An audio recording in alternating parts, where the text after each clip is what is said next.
Hi everybody. This week we look at the role of the first language and second language acquisition, a little bit deeper dive. And in particular, we're going to be looking at the issue of language transfer, which can be either negative or positive.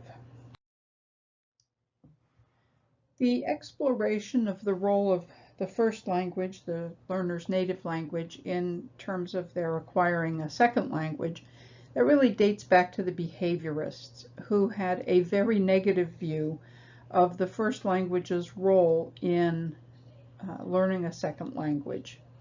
They believed that you needed to use the target language and only the target language to form new language habits. They held that language learning was habitual.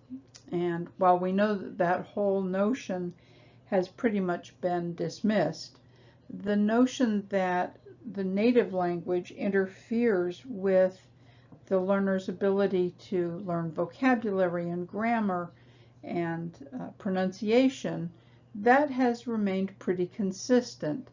And the behaviorists' idea that all errors were bad and that they were all the result of first language interference has remained fairly strong in the general population's mind and even in the mind of a lot of language teachers.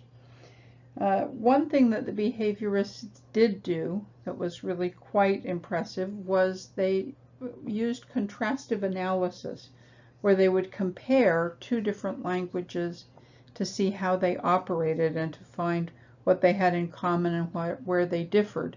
They created that whole notion, that whole study, in order to protect learners from making errors. Robert Lado is the person that's most associated with contrastive analysis and contrastive linguistics.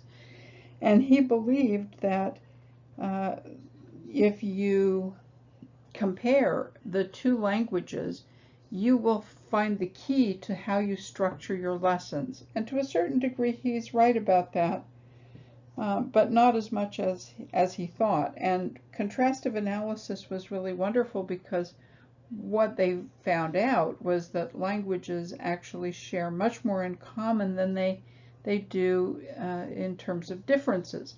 Especially the commonalities are found in the deep structure of language.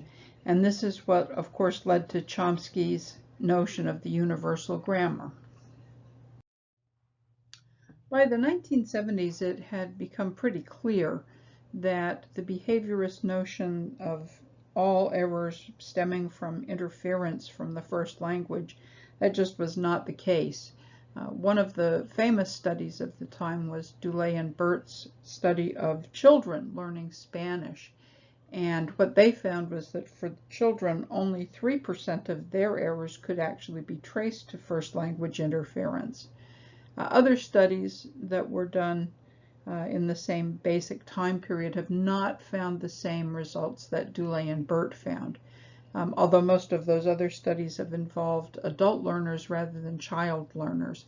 But even so, they found that that no more than half of the errors, even in adult language learners, only half of their errors are based on interference from the first language. So the minimalist view that Dulé and Burt proposed has in fact been reassessed over time. It's clear that neither the minimalist nor the maximalist viewpoints are really accurate. Second language learning really does involve the learner creatively constructing their own view of second language systems, and we know that they use interlanguage as a way of doing that, and that interlanguage certainly is influenced by first language. Subsequent studies, as I mentioned, from Dulé and Burt have found greater rates of interference errors, and as a result of that, no current theory of second language acquisition fails to acknowledge the role of the first language. both for positive and negative effects. And in thinking about that, these effects have become known as transfer. So what the behaviorists thought of as interference, current thinking refers to as transfer. Transfer can be both positive and negative. Negative transfer is the kind of thing that would have been called interference. It's when the learner uses the first language structure in a way that is not appropriate to the second language. There are a number of conditions that foster positive transfer.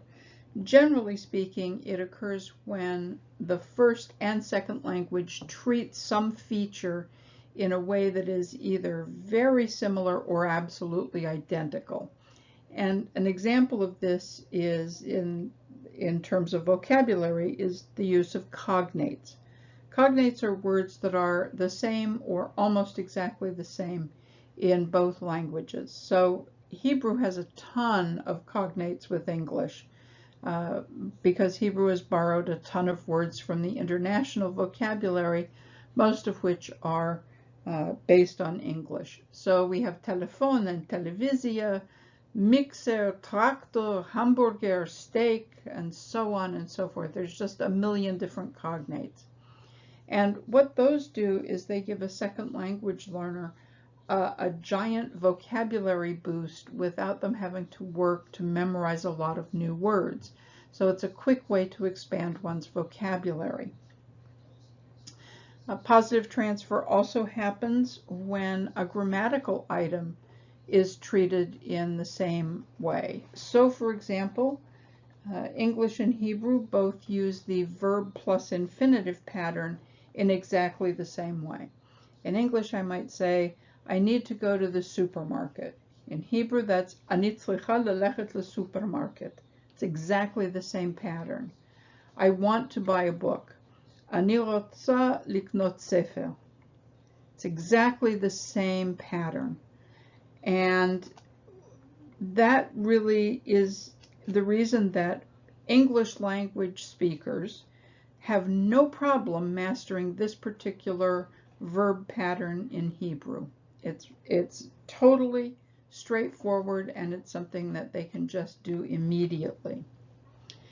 There have been studies trying to figure out what promotes transfer and what inhibits it, and they've looked at things like language differences, how a language treats a specific item. Is it treated the same way or is it treated differently?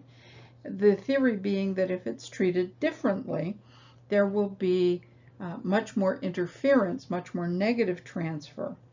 That has been proven to not be the case. It is true that when things are identical, as in the verb plus infinitive structure, very easy to learn. Students just do not have issues with that particular item. And when things are really completely different, they're also relatively easy to learn. It's when things are similar that things become more complicated. The other thing that researchers have looked at is language distance. Distance is the degree to which the languages are in the same family.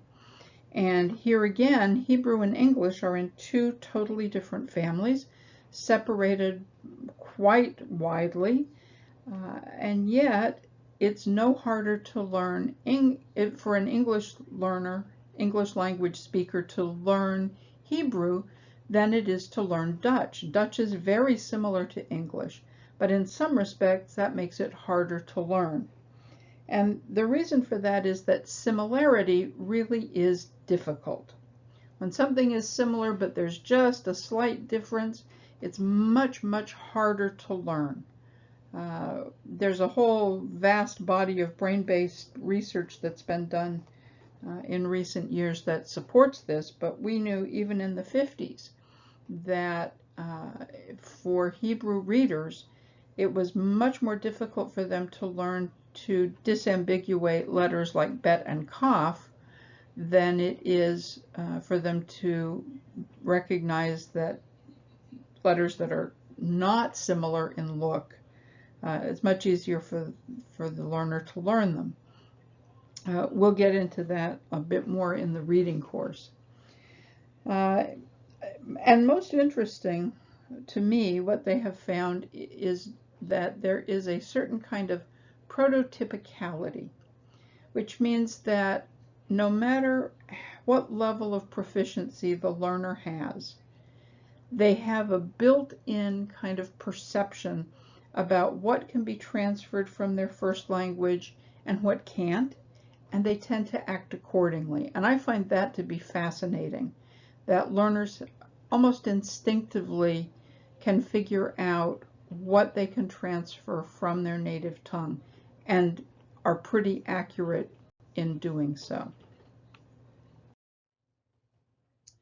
So language transfer effects are extensive, and they have a great variety and incredible staying power.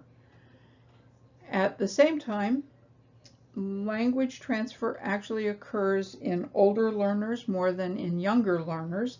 That's a fascinating finding also. It's not determined by the differences or distances between languages. And when the first and second language treat an item identically, transfer tends to lead to proficiency. It's positive transfer. When the first and second language treat an item completely differently, there's relative ease of acquisition. But when the two languages treat the item in a similar but not identical manner, it's much more difficult for the learner to cope with them and to get proficiency, get to a level of proficiency. And we've also found that transfer occurs not only in pronunciation, that's actually the area where it's most common, in vocabulary and in grammar, but also in terms of discourse, that learners tend to make extensive use of their first language structures when they're making requests or apologies. And with that, we will be looking further at the issue of transfer and the role of the first language in the rest of this week's readings and assignments.